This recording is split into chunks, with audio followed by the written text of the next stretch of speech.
Assalamualaikum warahmatullahi wabarakatuh. Perkenalkan, nama saya Rina Yanti, biasa dipanggil Rina.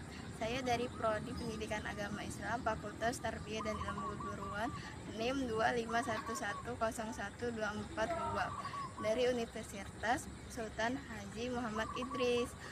Saya di sini akan menjelaskan UAS SPI tentang pendidikan Islam pada masa era reformasi. Assalamualaikum warahmatullahi wabarakatuh. Hari ini kita akan membahas pendidikan Islam pada masa era reformasi. Kita bakal bahas mulai dari kondisi pendidikan, lembaga pendidikan Islam, peran pemerintah, kebijakan, tokoh-tokoh penting, sampai kesimpulan. Yang pertama, kita akan membahas kondisi pendidikan Islam di era reformasi.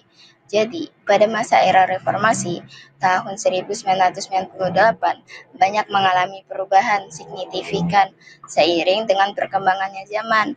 Tapi di sisi lain, pendidikan Islam di Indonesia masih dihadapkan pada tantangan seperti akses pendidikan di daerah terpencil, kesenjangan kualitas, dan fasilitas yang belum merata.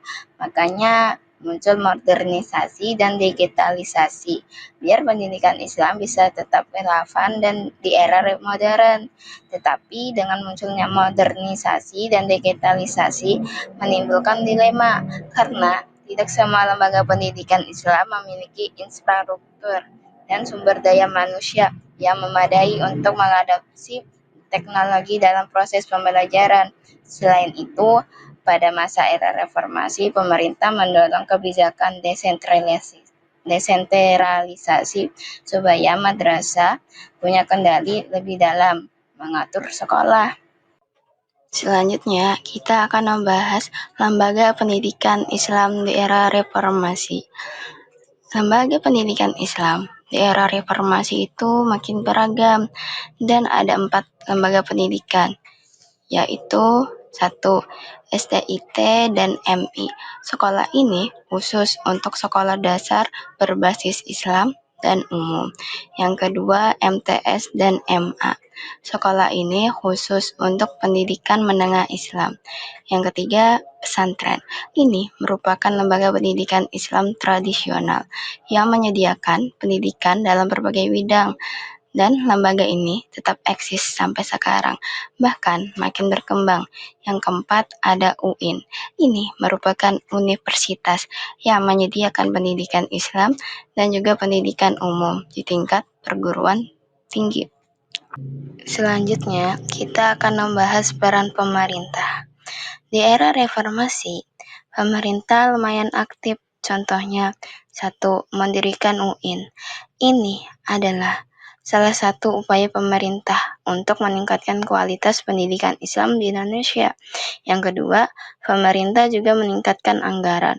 Ini dilakukan untuk memperbaiki infrastruktur dan memperluas akses pendidikan Islam di seluruh Indonesia. Yang ketiga, pemerintah mendirikan program pendidikan anti korupsi.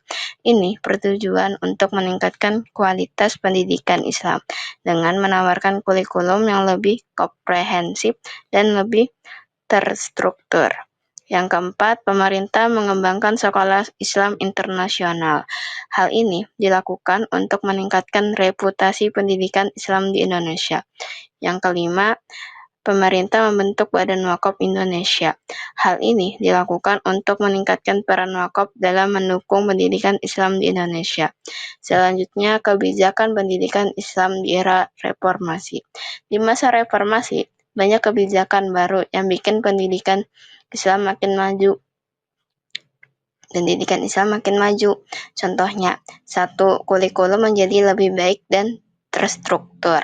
Yang kedua, hubungan sekolah dengan masyarakat semakin erat. Yang ketiga, peningkatan kualitas guru dan fasilitas sekolah. Yang keempat, pendidikan Islam harus menghasilkan insan yang beriman, cerdas, dan berakhlak. Selanjutnya, tokoh dan pemimpin di era reformasi. Ada beberapa tokoh penting yang pengaruhnya besar. Yang pertama, Nurcholish Madjid atau yang disebut dengan Cak Nur. Beliau membawa gagasan pembaruan Islam, sekularisasi dalam arti positif, dan modernisasi pendidikan. Yang kedua, ada Prof. Dr. Amin Abdullah. Beliau mendorong supaya studi Islam itu interdisipliner, jadi bisa dikaitkan sama ilmu modern. Yang ketiga, Prof. Dr. Aziumardi Azra. Beliau fokus pada relevansi pendidikan Islam dengan kebutuhan masyarakat modern. Selain tokoh pemikir, ada juga para pemimpin yang turut membentuk arah pendidikan. Yang pertama, B.J. Habibie. Beliau membuat kampus bebas dari intervensi dan peninjauan NKK. Dan beliau juga mengubah status perguruan tinggi negeri menjadi badan hukum milik negara. Yang kedua, Abdurrahman Wahid atau yang disebut dengan Gus Dur. Beliau mengeluarkan banyak produk hukum dan pendidikan lebih maju. Yang ketiga, ada Megawati. Beliau menetapkan pendidikan agama menjadi mata kuliah yang wajib dan pemantapan pendidikan Islam sebagai bagian dari Siktiknas. Yang keempat, Susilo Bambang Yudhoyono. Beliau mengembangkan standar nasional pendidikan menjadi sekolah bermutu dan munculnya KKNI. Yang kelima, ada Jokowi. Jokowi menetapkan Hari Santri Nasional pada tanggal 22 Oktober dan membuat konsep pembelajaran HOTS. Ini diharapkan mampu mengemas pembelajaran dan penilaian dengan kemampuan berpikir tingkat tinggi dan mengevaluasi. Dan beliau juga mengadakan pendidikan profesi guru. Yang keenam, Prabowo. Prabowo menyetujui pembentukan Direktorat Jenderal Pesantren atau disebut dengan Ditjen Pesantren. Dengan hadirnya Ditjen Pesantren, pemerintah memberi bentuk kelembagaan khusus yang mengurusi dan mendamping pesantren secara nasional. Di periode pemerintahan, lewat kebijakan dan prioritas pembangunan SDM atau kepanjangannya sumber daya manusia. Selanjutnya kita akan membahas visi, misi, dan tujuan pendidikan. Visi dan misi di era reformasi itu pengen mencetak manusia yang beriman, cerdas, berakhlak, produktif, dan bisa hidup rukun dalam masyarakat majemuk. Sementara tujuan pendidikan sama seperti tujuan pendidikan nasional, yaitu menciptakan generasi yang kuat secara mental, cerdas dalam ilmu pengetahuan, dan baik dalam moral. Jadi kesimpulan dari semua itu, di era reformasi pendidikan Islam makin maju, mulai dari pengakuan, madrasah, dan pesantren, modernisasi kurikulum, peningkatan kualitas guru, dan sampai infrastruktur yang makin baik.